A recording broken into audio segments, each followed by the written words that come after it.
All right, WandaVision. This week, this was the well, I'm going to rephrase. I was going to call it the most compelling episode.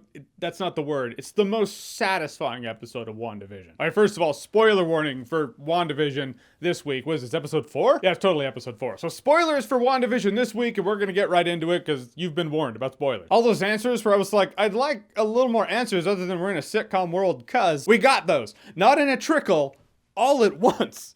Show was like, here's the episode, folks. Here's all of it. So it starts out after everyone comes back from the snap, the blip, the Thanos thing. Everyone got snapped away. And so when they came back, because we didn't see that. We saw after they came back and they all threw down and fought. But this shows when people reform, what happens. Starts out with Monica Rambeau, who is the little girl from Captain Marvel. Because you don't just make an extraterrestrial superhero friend when you were a kid and not, kind of get into it all when you grow up. Elliot from E.T. did not have a normal life when he grew up. No, his career path, he got into some crazy stuff, I promise. Probably smoking a lot of pot in a trailer, trying to tell everybody out there on his little podcast that aliens are real. Elliot from E.T. was on Joe Rogan. That's a fact. So anyhow, she's come back to work. She works for S.W.O.R.D. S.W.O.R.D, we've seen glimpses and logos throughout WandaVision. So now I do gotta ask though, where were they? I suppose these are also answers we'll get going forward, but in reality, it's a production thing. They were like, all right, we're gonna do Avengers with S.H.I.E.L.D. and, we'll start out there and we'll expand it as it goes. There were a lot of situations where S.W.O.R.D would have been pretty helpful, and they just kind of weren't there. Possible for the sake of the MCU world, S.W.O.R.D got a lot more funding after S.H.I.E.L.D. was compromised by Hydra, so now we have S.W.O.R.D. So yeah, Monica Rambeau and another agent were like, there's supposed to be a town here. And there's not. So they need to find out why they can't find the town of Storybrooke. And for a while in WandaVision, I was like, what does this remind me of? This town that's hidden and no one knows there's a town there because there's not a town there to them, but there's a town there it's Storybrooke from Once Upon a Time. That's what I think of anyway. Maybe Scarlet Witch should have done that when she blasted Monica out of the reality. Should have been like, all magic comes with a price, dearie. So S.W.O.R.D brings in a crew of different specialists, including Kat Dennings, who we haven't seen in a while. I'm glad she's still a part of it. I'm glad she's still a part of the MCU. It's like you see that sometimes in the MCU. It's like, that was a supporting character. We've moved on now. It did kind of crack me up when she starts seeing a broadcast. She's like, I need a TV. As in an old one, not flat. Easier way to do that would be like, hey, room full of fellow nerds. Which one of you is a retro gamer? Wow, that's a lot of hands.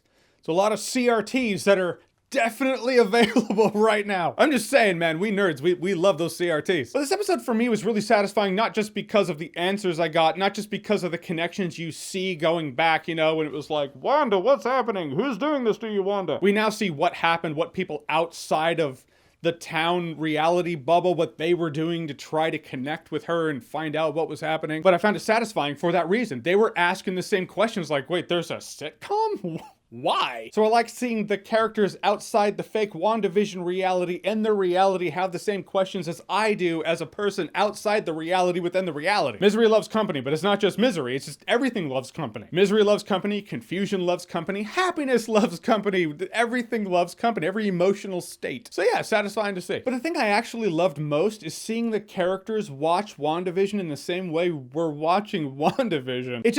It forms some connection between that and the concept of higher dimensional beings watching us. If they're watching us, it probably does feel like a sitcom to them. And then I saw a connection between something I kind of think about. This is going to be a bit of a tangent anyway. A tangent from WandaVision, but it still is how I process this episode. So I guess it's relevant if it's me talking about this episode, which I think is probably what demons, ghosts, black masses, all these things that the stories that we have, if they're real and not just psychological plays, not just something made up in people's minds. Don't believe in demons or ghosts, but it probably would be some higher dimensional beings trying to interact with our third dimension, but they can't. We wouldn't see them as they are. We would see them as we can per our third dimensional reality. Kind of like if there are two-dimensional beings and we try to interact with them and we put our finger into their realm, it's a two-dimensional thing, so they're not going to see a finger. They're just going to see a line that forms in front of them and then goes goes away because they can't see the three-dimensional object on a two-dimensional plane. They can only see 2 dimensions of this three-dimensional object. In worlds of, hauntings that aren't just crickety pipes and old houses, black masses that grow in corners, if they're real, they probably are that. These higher dimensional beings trying to interact with us, but it's just hard for them to do. That's if.